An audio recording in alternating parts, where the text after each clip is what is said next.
way life is set up is wild if you really think about it. So I don't want to speak for everybody, but it seems like most people work 8 hours a day, like a 9 to 5 or like a desk job or retail or something, doing something that you don't necessarily want to do, but you know that you kind of have to do it to make ends meet and to pay bills. So let's say you work about 8 hours a day and then you sleep for about 8 hours. That leaves 8 hours to do everything else.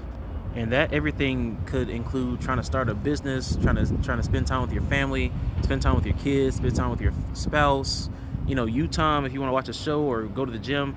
That 8 hours has to be split up between all of that, and that is just wild to me.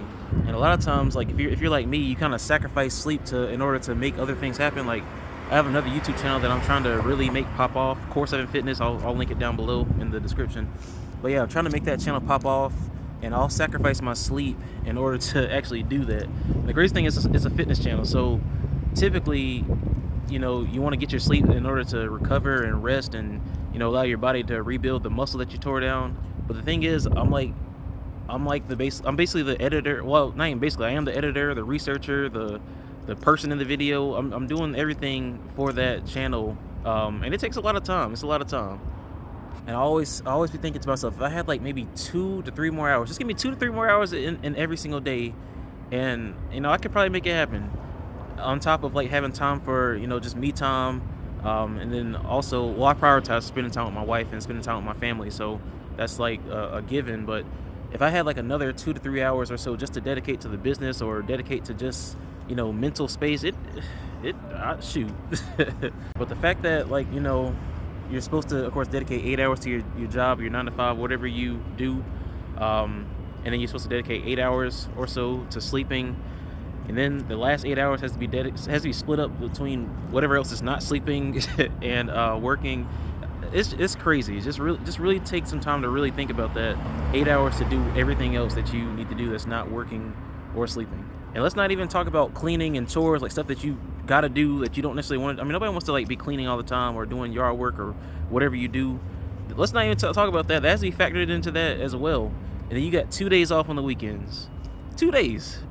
Now, I'm not saying this as a negative. I'm definitely thankful for my job. I'm thankful that I'm able to pay my bills and make ends meet. But it's just really crazy to think about the how life is just set up. Like how we really out here. We have to work. We have to work in order to make these things happen. I mean, I know some people are entrepreneurs or whatever, but even that can be even more work than a 9 to 5. I'm not an entrepreneur yet, wink wink, but I cannot imagine how it is building your business up to a point of being able to get off the ground, make it profitable, and then possibly hire employees, do your research, do your actual craft to carry out the business.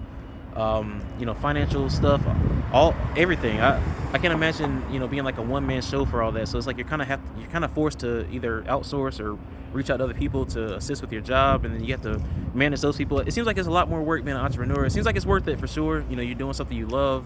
You have the freedom. You don't have to answer to nobody. Definitely seems like it's worth it, but it also seems like it's a lot of work. So the point I'm trying to make is the fact that we really have to be out here grinding to really make it. And even if you let's say you're an investor, or you do kind of like I do like dividend investing with Robinhood and everything. So I'll buy into dividend stocks, and those dividends in turn, or the stocks in turn, pay me a dividend each month. I do that, but even still, in order to make a good amount of money from dividends, you got to put in a lot of money, which involves putting in a lot of work, either in your business or in your job. Yeah, long story short, I'm not sure if anybody can relate to this, but it's just really crazy how life is set up when you really start to think about it and understand that it ain't easy out here. It ain't easy, especially, I mean, it's okay to love your job and everything and to like what you do and not mind doing it, but you have to do it. Like, really think about that, the fact that you have to do it. You can't just be like, I'm not going to work this week, or I'm not going to work this day. I'm just going to be. You can't do that. I mean, you have your PTO, but PTO runs out. It runs out. That don't last forever. Anyways, guys, I don't want to make this too long of a video. Let me know what y'all think. Let me know if you feel the same. I appreciate y'all. Catch y'all on the next one.